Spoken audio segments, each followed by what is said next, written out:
Muy buenas noches.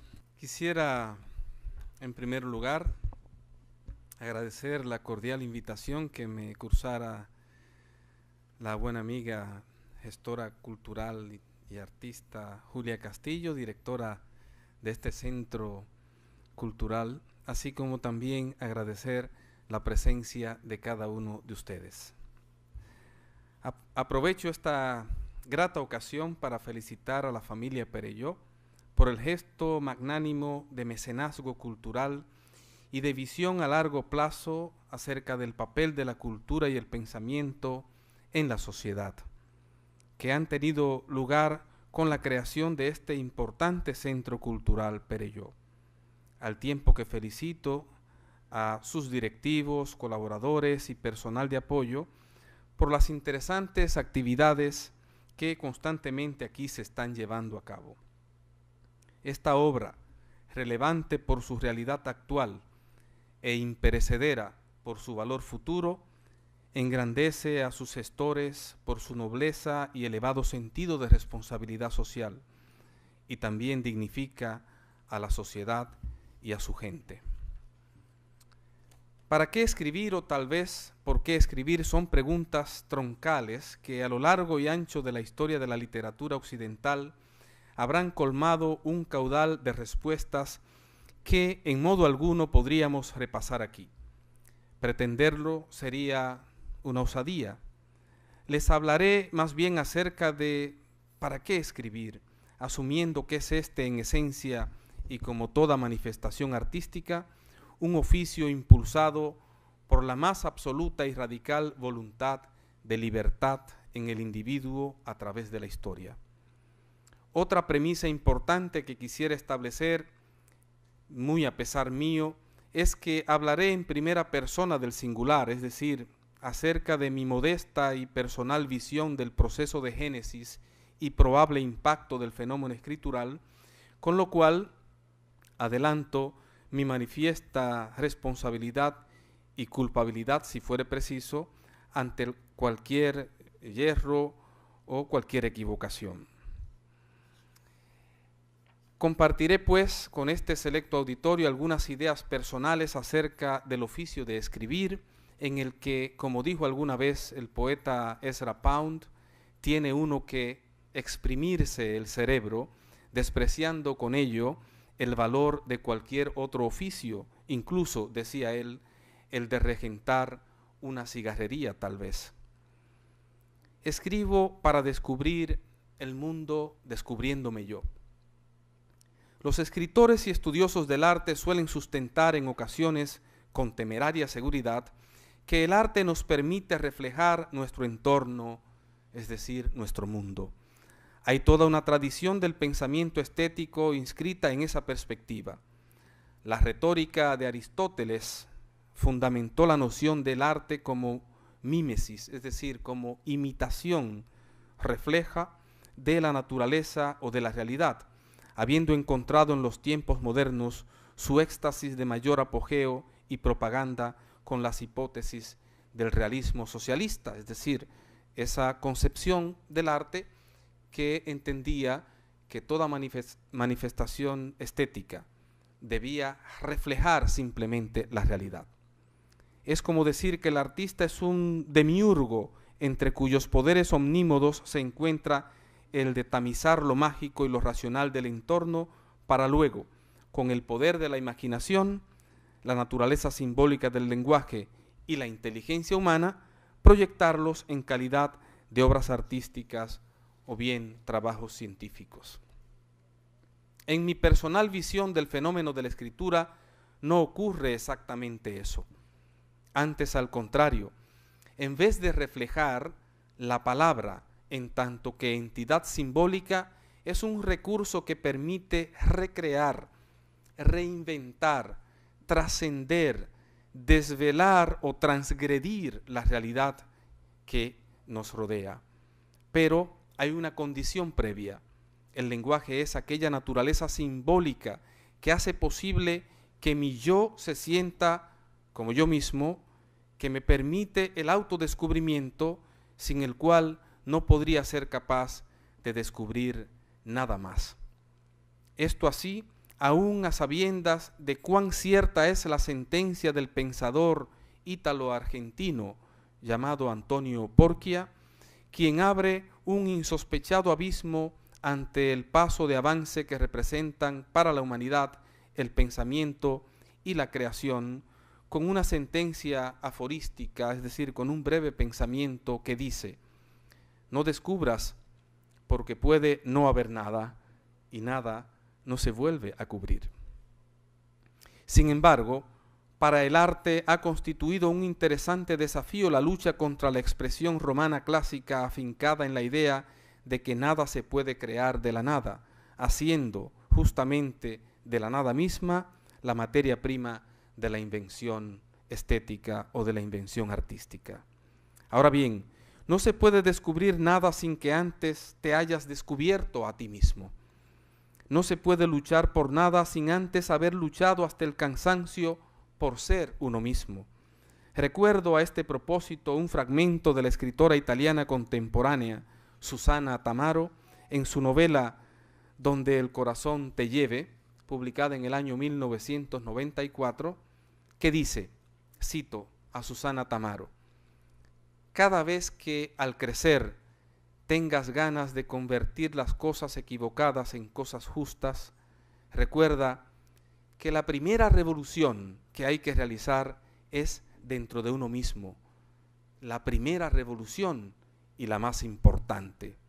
Luchar por una idea sin tener una idea de uno mismo es una de las cosas más peligrosas que se pueden hacer, dijo la escritora.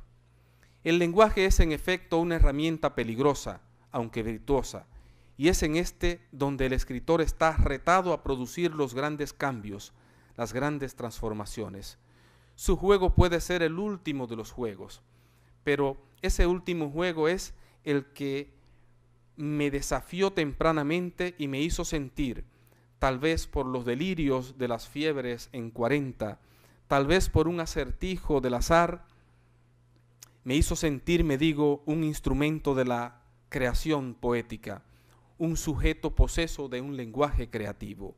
Cuando advertí que podía crear, descubrí también que era necesario empezar a tener una idea de mí mismo. Ese fue tal vez uno de mis primeros autodescubrimientos, encontrarme facultado para transformarme en instrumento del poderío racional y del poderío inventivo de mi sensibilidad plástica, del lenguaje en general y de mi lengua materna, hecho que a su vez podría ayudarme a comprender, a procesar, a recrear y consecuentemente a descubrir el mundo, aún con el tremendo riesgo de nada encontrar y de nada poder volver a cubrir. Tal vez deba confesarles que casi como una premonición, en mí fue primero como mecanismo de expresión el trazo, el indicio, la huella, el ícono y no precisamente la palabra. Mis primeras formas de recrear el entorno fueron el dibujo y la pintura.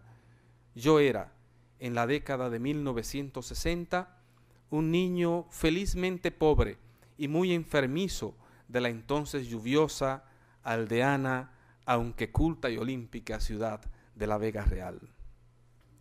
Escribo para admitir que existo en el mundo. No era posible que fuese descubriendo algo exterior, algo tangible, algo sensible, o algo superior, intangible, suprasensible, como dicen los filósofos, ¿no? No era posible sin que fuera descubriéndome a mí mismo, insisto, aunque ese autoconocimiento no se tradujese jamás en absoluta certeza acerca de mi propio yo. Muy por el contrario, es la duda la que importa. Es la pregunta lo que importa y no la respuesta. La duda cartesiana me ha interesado siempre mucho más que la apodíctica y férrea afirmación de Parménides, por ejemplo, y voy a hablar un poquito de filosofía. Veo estudiantes aquí, así que yo espero que si no han llegado todavía a esas lecciones de historia de la filosofía, sus profesores que están aquí, les ayuden un poquito a entender estos conceptos que voy a emitir. Creo más en la duda como principio de toda razón, como lo argumentó René Descartes. Creo más en ella que en la arrogante sentencia de Parménides que dice: el ser es, el no ser no es. Ante esa inmóvil, aparentemente segurísima, casi congelada y por demás excluyente visión de las cosas en ese filósofo presocrático del siglo VII a.C. llamado Parménides, prefiero la movilidad, la efervescencia, el riesgo, radicalmente dialéctico, metafórico, de un, por ejemplo, contemporáneo suyo, Heráclito, que afirmaba: el ser es un constante no ser. Toda la gran lucha de la historia del pensamiento occidental, que Ortega y Gasset llamó la gigantomaquia, la lucha, ¿verdad?, entre dos gigantes del pensamiento, se da justamente entre Parménides, que decía: el ser es, ¿verdad?, y Heráclito, que decía: el ser es un constante no ser, un río que fluye, ¿no? Es la metáfora de Heráclito. El ser es un constante no ser. Ese río de Heráclito es más fiel a la vida misma que el reposo por el que abogaba Parménides. A partir de esta encrucijada podría desatarse toda una avalancha de premisas acerca de la historia del pensamiento y de la explicación del mundo, que ya el escritor escandinavo Justin Gardner convirtió en saga exitosa al publicar su novela, que algunos de ustedes habrán leído, El mundo de Sofía, en el año 1991. Si no lo han hecho, traten de leer ese libro porque resume toda la historia del pensamiento occidental en el interés de una niña en aprender filosofía. Es un libro bellísimo. Me apoyo en la idea del filósofo francés Michel Foucault, según la cual el hombre y lo impensado son, en el nivel arqueológico, contemporáneos. El hombre no se pudo dibujar a sí mismo como una configuración en la episteme, en la mente, sin que el pensamiento descubriera al mismo tiempo, a la vez en sí y fuera de sí, en sus márgenes, pero también entrecruzados con su propia trama, sin descubrir, digo, una parte de noche, un espesor aparentemente inerte en el que está comprometido un impensado contenido en él de un cabo a otro, pero en el cual se encuentra también el individuo preso de sí mismo. Lo impensado, sea cual fuere el nombre que se le dé, no está alojado en el hombre como una naturaleza retorcida o una historia que se hubiera estratificado allí. Es, en relación con el hombre, lo otro. Lo impensado es lo otro, lo fraternal y gemelo, nacido no de él ni en él, sino a su lado y al mismo tiempo, en una novedad idéntica, en una dualidad sin recurso. Este acerto hace del abismo esa noche infinita que rodea al hombre, ese otro que se le opone como desconocido e insondable, una entidad connatural al hombre mismo. Eso es esa noche oscura, algo que le es inherente y que le es al mismo tiempo inevitable. Ese impensado es el ámbito de la duda, lo desconocido, lo que invita a la aventura del descubrimiento, la creación y el autoconocimiento. Ese otro, ese oscuro, es mi alteridad, mi alter ego, dicen los psicólogos, ¿verdad? Es mi tú material, es mi entorno, mi circunstancia. Ortega y Gasset afirma en sus Meditaciones del Quijote de 1914, dice él, una frase que nosotros usamos cotidianamente: yo soy yo y mi circunstancia, y si no la salvo a ella, no me salvo yo. Se suele quedar en yo soy yo y mi circunstancia, ¿eh? Eso lo oímos a diario. Gente que habla en la televisión, gente que habla en la radio. Yo soy yo y mi circunstancia. Muy bien. Pero Ortega decía, si no la salvo a ella, no me salvo yo. La circunstancia, ese conjunto de cosas mudas que están en nuestro próximo derredor, es una maravillosa fórmula para darnos cuenta de cuán compacta es la compacidad que integra al objeto con el sujeto, al individuo con el mundo, a la imaginación con la realidad, al pensamiento con el conocimiento, al referente, lo otro, con el lenguaje que le refiere, al todo con la nada, al hablante con su lengua y con su cultura, al escritor digo, con la palabra. Cuando Berkeley gritó, existir es ser percibido, su genio irlandés de mediados del siglo XVIII no estaba simplemente pulverizando lo empírico de la materia como referente real del conocimiento, para recuperar con ello cierto inmaterialismo antiguo.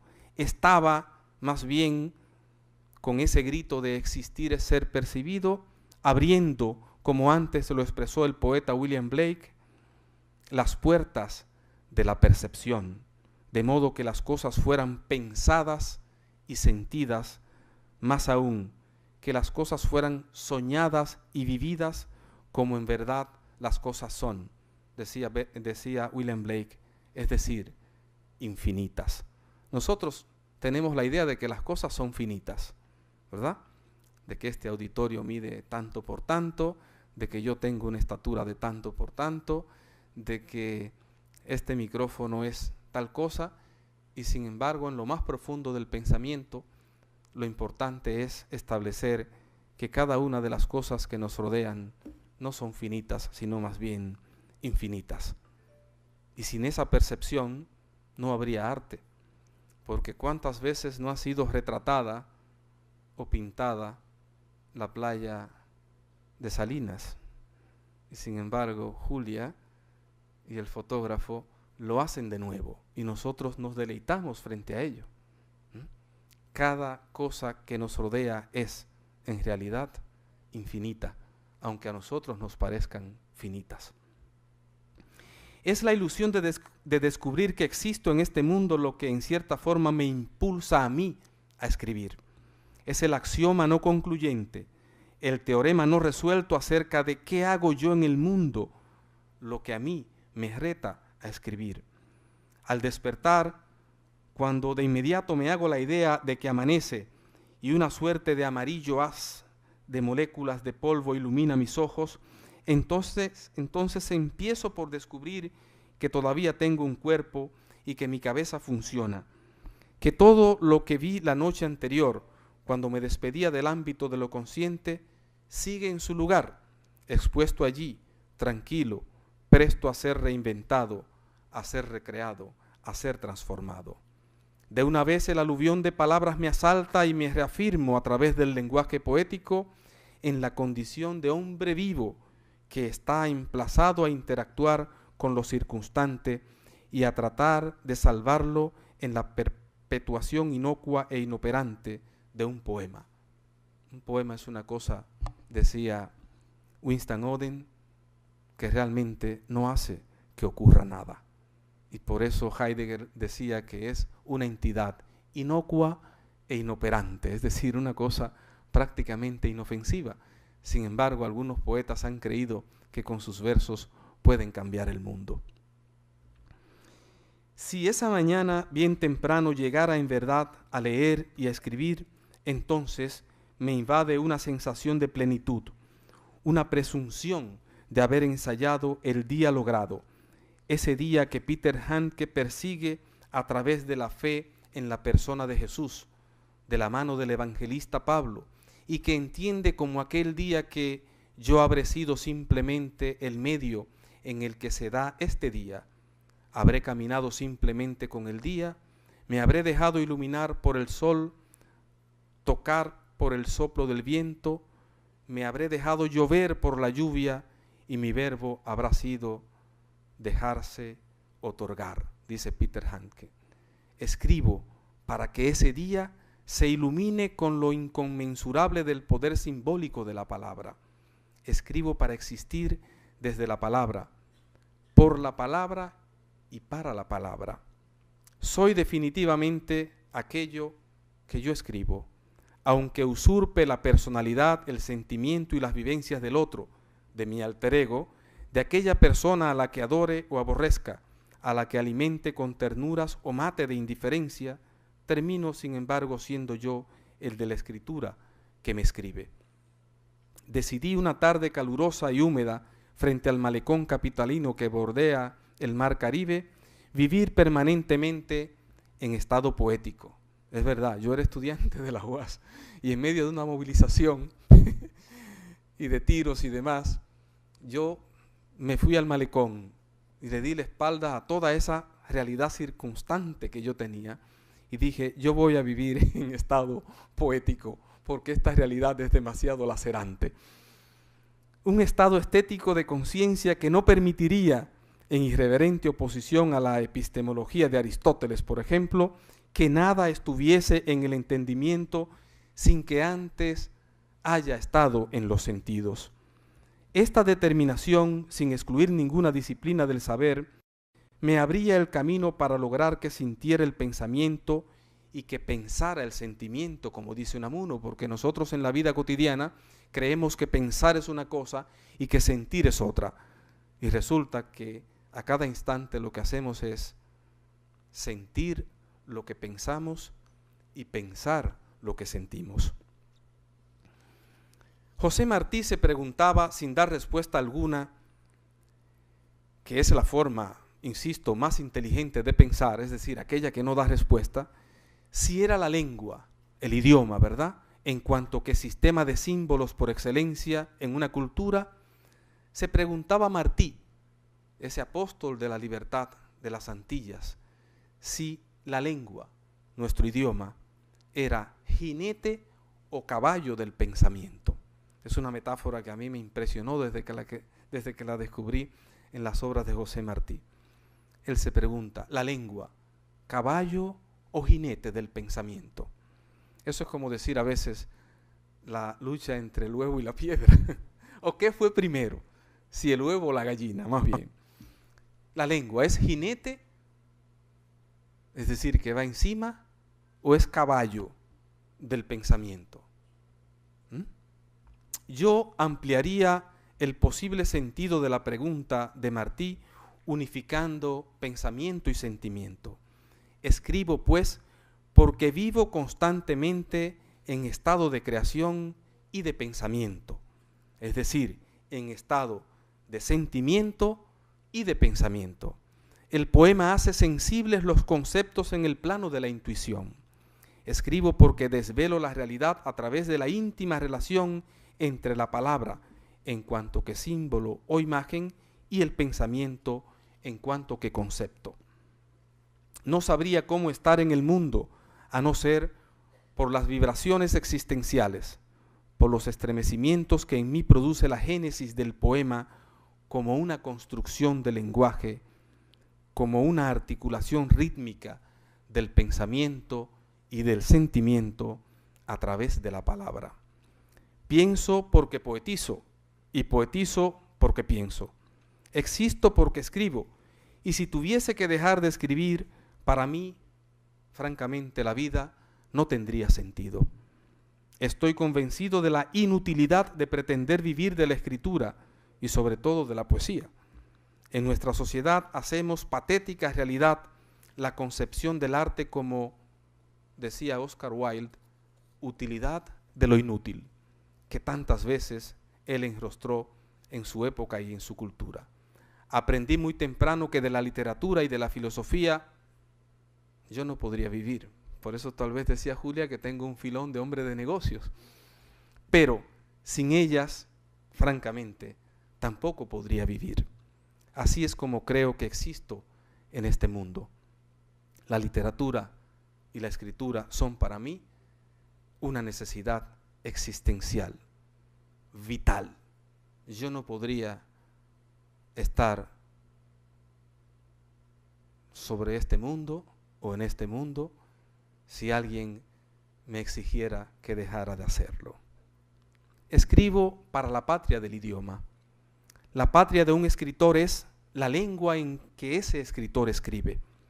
Mi patria es la lengua portuguesa, dijo Fernando Pessoa, ese gran poeta portugués, en completo desasosiego. Cioran, un gran filósofo rumano que escribió en francés y quien abandonó la lengua rumana en su juventud para adoptar el francés como lengua materna, solía repetir una idea semejante, es decir, él decía siempre, mi patria es mi lengua, mi patria es mi idioma. Lo hizo en el sentido de que un escritor no tiene más patria que su propio idioma, añadiendo que la biografía de éste es su propia obra y nada más. No hay otra biografía en un escritor que no sea su propia obra. Por eso yo creo mucho a los estudiantes que están aquí acompañándonos hoy y a los profesores que los guían, como creía nuestro Pedro Enrique Sureña.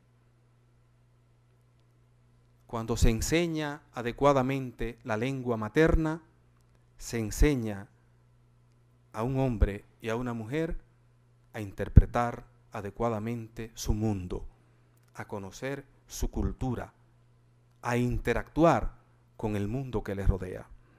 Si tenemos deficiencias en la enseñanza de la lengua materna, entonces estaremos creando individuos con deficiencias para entenderse entre sí, lo cual es evidente sobre todo cuando pensamos en los partidos políticos en nuestro país, y también hombres y mujeres, individuos con deficiencias para entender el mundo que les rodea y por tanto para conocerlo.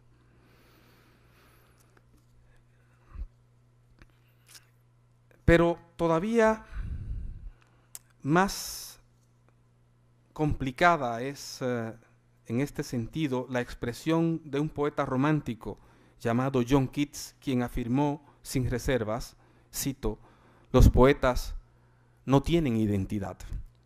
El yo del poeta es el yo del otro. Yo soy un otro, decía Arthur Rimbaud, uno de los grandes poetas simbolistas franceses. La identidad y la nacionalidad del escritor están diluidas en la grandeza de la historia, de la particularidad cultural y social, de la lengua en que escribe, de su lengua, de su idioma. Escribo para resistir y para rechazar la tentación del vergonzoso espectáculo de la identidad vacía y de la nación concebida como un terruño para el latrocinio o como un teatro para la egolatría de los falsos líderes y del neochauvinismo ridículo y mediocre de ciertos dirigentes arribistas y sin escrúpulo que no tienen tino. Detesto, por medio de la escritura, el circo establecido para beneficio propio por los comerciantes de las leyes y los artífices del agiotaje de la Constitución, de nuestra Carta Magna. Aborrezco el púlpito falsario por medio de la catarsis del poema. Escribo desde el poder de la palabra y contra la palabra del poder. Escribo para rescatar las utopías del abismo y las trampas que les impuso el fruto envenenado de los poderes fácticos que nos rodean. Mantener vivo lo imposible deseable es realmente escribir. Mantener vivo lo imposible utópico es realmente ser un artista, es realmente ser un escritor. En la relación lengua-cultura, la primera ha tenido a través de la historia un rol preponderante en términos de dominio político y de dominio ideológico. El Imperio Romano, por ejemplo, diezmaba a los pueblos de Occidente y de Oriente por medio del poderío militar, pero los dominaba y los controlaba mediante la imposición del latín como lengua oficial y de las instituciones jurídico-políticas y las creencias, con lo cual subyugaba la cultura autóctona hasta hacerla en muchos casos desaparecer. La lengua es, pues, un eficaz dispositivo de poder y de saber. Difundir la idea del lingüista Émile Benveniste de que la lengua es el sistema simbólico por excelencia en una cultura es su significante mayor, decía él, y que a partir de su estructura interpretante todos los demás sistemas o lenguas pasan a ser interpretados, implicaba a inicios de los años 80 entender y asumir la literatura y el oficio de escritor más allá de los linderos ideológicos y partidarios, así como desbordar los presupuestos extrapoéticos y extralingüísticos de explicaciones sobre la escritura que no pasaban de ser débiles intentos paraliterarios. Lo que quiero decir con esto, parece un poco complicado, es que de nada vale tratar de reducir el arte como expresión del pensamiento, del sentimiento y del espíritu humano a determinadas ideologías. Todo lo que se hizo, por ejemplo, en los países de aquel socialismo real, a propósito de la corriente estética que se llamó el realismo socialista o realismo simplemente, era ponerle cadenas al pensamiento de sus filósofos, a la escritura de sus escritores y al arte de sus artistas. Derrumbado el sistema ideológico, desapareció esa postura y sin embargo el arte permanece. Toda expresión artística trasciende su propio tiempo y al individuo que ejecuta esa obra de arte.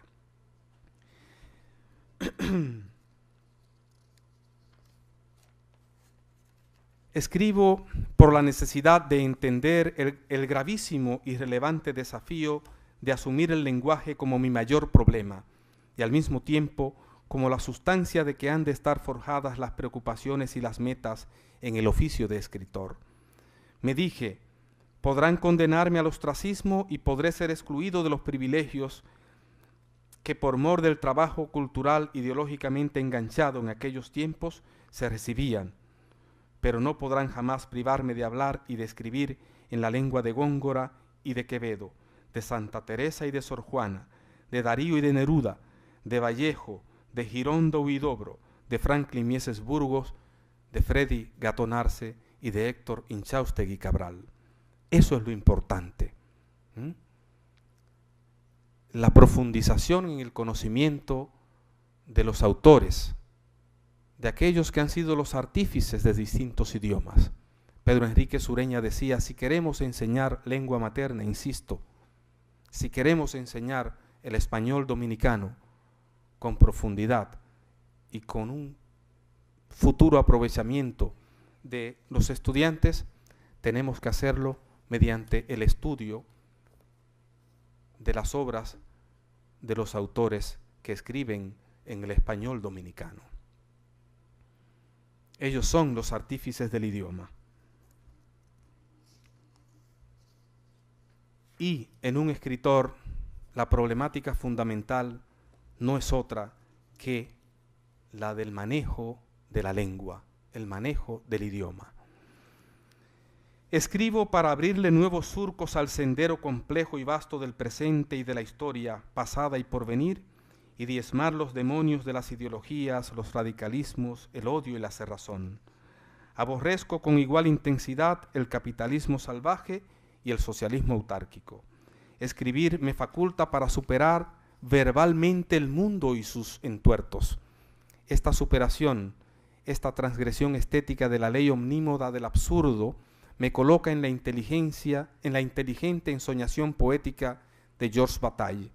Superar verbalmente el mundo, superar a través de la creación poética las pobrezas y limitaciones del mundo que nos rodea. Escribir para la patria del idioma me coloca en el centro del problema ético del creador. Asumo la ética de la escritura como un auténtico desafío del cómo escribir frente al falso problema de para qué o para quién escribir. Mi responsabilidad radica en hacer del lenguaje el problema central de mi oficio como escritor. Es el lenguaje el que desde una perspectiva propia de la filosofía de Wittgenstein, por ejemplo, es él el que me impone los límites del mundo, no al revés. La ética del cómo escribir va de la mano con los presupuestos de la ética de la forma en Paul Valéry, por ejemplo. Es en la naturaleza simbólica, multívoca de la lengua y en la dimensión alegórica de la escritura donde quedan establecidos los paradigmas realmente éticos de un escritor. Escribo para sobrellevar el tedio, la desidia y la soledad. Mientras más gregarios parecen hacernos los medios y mecanismos de comunicación sin fronteras de la sociedad presente, más solos nos sentimos y más extraño se nos hace el espíritu de solidaridad que habría de ser tan connatural al hombre proveniente del contrato social y de la bondad intraespecífica reclamada por Jean-Jacques Rousseau. Estamos rodeados de nosotros mismos. Sin embargo, estamos totalmente solos.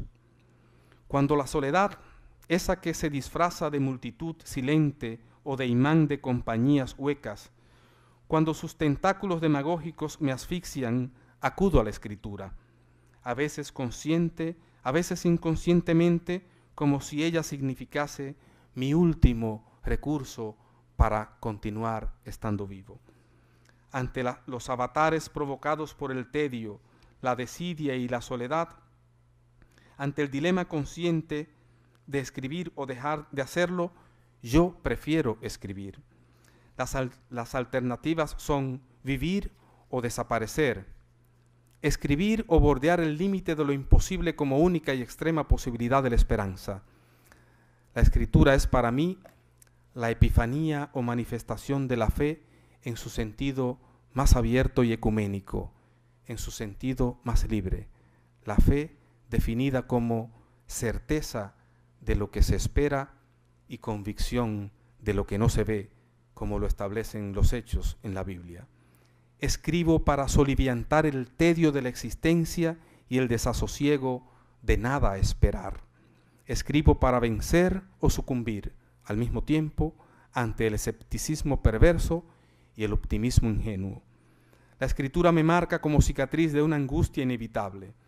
Es la angustia que con temor y con temblor fideísta vio un filósofo llamado Søren Kierkegaard en la contradictoria percepción de la figura bíblica de Abraham, cuya conducta, entendida desde una perspectiva moral, se expresa diciendo que quiso matar a su hijo, mientras que desde el punto de vista religioso se percibe que quiso sacrificarlo. Esa contradicción genera angustia y sensación de absurdo, nos dice el genial filósofo danés. Escribo, pues, para matarme como autor, yendo más allá de la muerte y sacrificar al lector, llevándolo más allá del sacrificio, porque sólo de esa manera se pueden trascender los límites de la moralidad y de las mitologías contemporáneas. El tedio, la desidia y la soledad del escritor actual están arraigados en esa angustiosa existencia, en esa paradójica y absurda voluntad de infinito en medio de un mundo que parece a todas luces finito. Escribo para saber que vivo, aun sea en medio de la vorágine de todos estos pensamientos y sentimientos desoladores, aun sea saboreando la hiel del tedio. Escribo para reafirmarme en ese sentimiento, en esa convicción apocalíptica de la vida como única forma de fertilizar el desaliento y el vacío existenciales. Escribir es para mí un angustioso y permanente estado de alerta mental. Mi alter ego que reescribe lo que escribo y entre ambos concretizamos la obra, un legado de Sísifo en la mágica y mítica y a la vez lógica y racional torre babélica de las palabras. Ese mito de Sísifo, ¿verdad?, que lo retrata muy bien Albert Camus, y ya casi termino, en el que ese semidios tenía que colocar en la cúspide, en el punto más alto de una montaña, una roca enorme que la subía, ¿verdad?, hasta arriba, y que cuando él la ponía allí y entonces miraba el paisaje y trataba de descansar, resulta que la piedra empezaba a bajar y él tenía que bajar esa cuesta para volver a subirla, y así se pasó toda la eternidad. Escribo para sobrevivir. Escribir es vivir. Este es el maravilloso título de un libro profundo y sabio. Lo escribió porque lo habló en el marco del ciclo de cursos magistrales de la Universidad Internacional Menéndez y Pelayo de Santander, en España, en julio de 2003, el novelista José Luis San Pedro, que a propósito murió a inicios de este año. Es un libro cargado de sapiencia y de humildad. Sostiene que el escritor es un albañil del lenguaje. Óigase bien, el escritor es un albañil del lenguaje, cuyos ladrillos son las palabras. Ese libro me lo obsequiaron con cariño amigos del alma sin sospechar lo que ese provocaría en mí. En él se considera la escritura como una manifestación del arte de vivir cada día y no como un conjunto de técnicas literarias. Sin desmedro de la técnica, esta es una verdad terrible. Cuando se escribe por necesidad vital, ocurre, sin posibilidad de escape, que la obra se hace con la vida y la vida se hace con la obra. Cada día despierto, de madrugada, bajo la pesadumbre imperativa de si será o no será ese día en el que haré de verdad el dicho de ni un día sin una línea. ¿Podré o no escribir y leer y escribir, que son uno y otro en lo mismo, este nuevo día en que respiro y en que pienso? Franz Kafka, un escritor, solía decir que solo gracias a su escritura podía mantenerse vivo. Escribir es pues vivir, y yo soy presa fácil de ese delirio, de esa adicción al lenguaje y su rítmico poder de organización, superación y transgresión del mundo y de la vida en la superficie alegórica y multívoca de un poema, de un relato, de un ensayo. Cuando mana de mi ser el alud de sentidos que originan las palabras en la dúctil y maleable sintaxis de la lengua, entonces me recorre todo el cuerpo una sensación de absoluta e instantánea felicidad, un extraordinario poder de fruición, una sensación fisiológica tal vez de que sobrevivo al hastío, a la podredumbre y el desgaste de la sociedad actual por la intención estética de sobrevivir en la tensión estilística de mi propia escritura. El arte, que aspira sin lograrlo a la perfección, termina instalando en una suerte de perfección alegórica la vida y la realidad que son materialmente imperfectas. Escribir es vivir, a pesar de que el pensamiento y la palabra sometan al escritor a este infernal dilema de lo infinitamente perfectible como un encanto ulterior del arte. El que escribe vence al miedo. De ahí que el texto logrado sea, aunque parezca paradójico, el testimonio, la huella, el legado de la autodestrucción del escritor o creador. La escritura trasciende el dominio de los poderes fácticos, burla sus instrumentos coercitivos, rompe las camisas de fuerza de la falsa moral y de la falsa política. El que escribe, me lo anunció Gatón Arce, me lo dijo Fernández Spencer, me lo confirmó Manuel Rueda y me lo impuso como única salvación. El que escribe, me dijeron todos ellos, ha de soltar riendas a sus demonios. Escribo pues para vencer el miedo de ser por medio de mi propia escritura. Los poetas León de Greiff y Antonio Machado, lo recuerdo claramente, escribían para tratar de hablar con Dios. Esa aspiración constituye al menos, eso creo, una forma de transar el miedo a la escritura con el temor de Dios. Yo, en cambio, escribo porque con la escritura participo de la afirmación de la soledad y el vacío de la vida contemporánea. Allí donde amenaza la fascinación, donde la fractura del ser es un hecho incontrastable e irrefutable. Escribo para morir y renacer en cada texto. Escribir, dice Maurice Blanchot, y yo lo comparto, es poner el lenguaje bajo la fascinación y por él, en él, permanecer en contacto con el medio absoluto, allí donde la cosa vuelve a ser imagen, donde la imagen de alusión a una figura y de forma dibujada sobre la ausencia, la apertura opaca y vacía sobre lo que es. Cuando ya no hay mundo, cuando todavía no hay mundo, allí en la escritura está la fascinación. Esa fascinación queda hoy opacada por la violencia de la sociedad, cuya escritura superadora todavía se hace esperar. Una violencia atroz que corroe los cimientos de la vida en comunidad, un brutal desafío a la templanza de los hombres y mujeres de bien. Esa violencia en la cosa, en el espacio social, constituye un atentado contra la civilización. Escribo, pues, para resistirme a esa avalancha de ignominia, de depredación y de oprobio que protagonizan ciertos estratos de la sociedad, los más inclinados a tener que a la necesidad de ser. Escribo desde el hoy para el tiempo que pasó, el tiempo presente y para el tiempo que vendrá. Escribo para vencer el miedo al miedo. Escribo simplemente para tratar de llegar a escribir, sin sentir siquiera la necesidad o la vana pretensión de llegar a ser un escritor. Muchas gracias.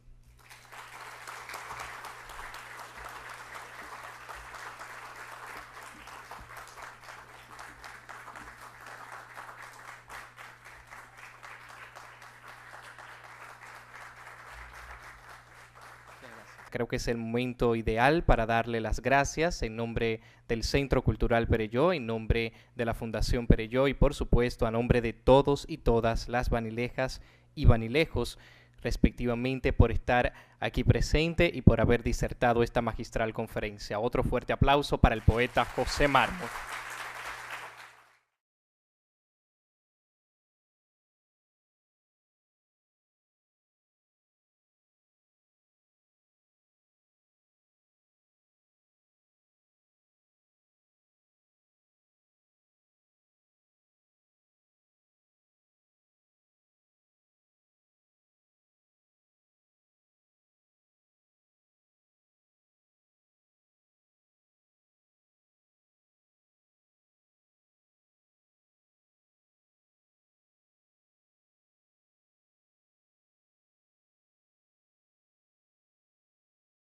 Muy buenas noches.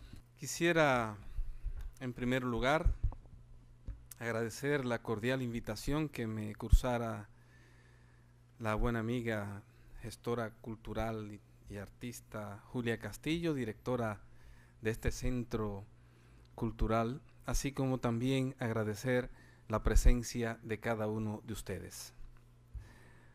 Aprovecho esta grata ocasión para felicitar a la familia Perelló por el gesto magnánimo de mecenazgo cultural y de visión a largo plazo acerca del papel de la cultura y el pensamiento en la sociedad, que han tenido lugar con la creación de este importante centro cultural Perelló. Al tiempo que felicito a sus directivos, recrear, reinventar, trascender, desvelar o transgredir la realidad que nos rodea. Pero hay una condición previa. El lenguaje es aquella naturaleza simbólica que hace posible que mi yo se sienta como yo mismo, que me permite el autodescubrimiento, sin el cual no podría ser capaz de descubrir nada más. Esto así, aún a sabiendas de cuán cierta es la sentencia del pensador ítalo-argentino llamado Antonio Porcia, quien abre un insospechado abismo ante el paso de avance que representan para la humanidad el pensamiento y la creación, con una sentencia aforística, es decir, con un breve pensamiento que dice: no descubras porque puede no haber nada, y nada no se vuelve a cubrir. Sin embargo, para el arte ha constituido un interesante desafío la lucha contra la expresión romana clásica afincada en la idea de que nada se puede crear. Es que hablaré en primera persona del singular, es decir, acerca de mi modesta y personal visión del proceso de génesis y probable impacto del fenómeno escritural, con lo cual adelanto mi manifiesta responsabilidad y culpabilidad, si fuere preciso, ante cualquier yerro o cualquier equivocación.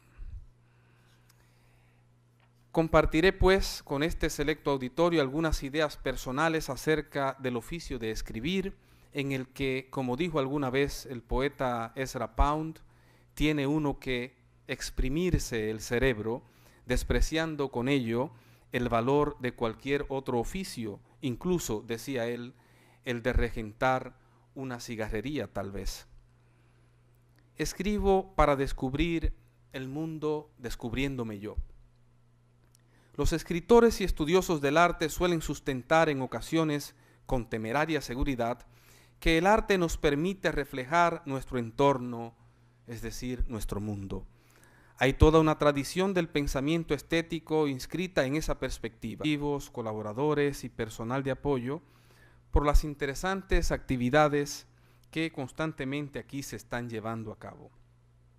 Esta obra, relevante por su realidad actual e imperecedera por su valor futuro, engrandece a sus gestores por su nobleza y elevado sentido de responsabilidad social, y también dignifica a la sociedad y a su gente.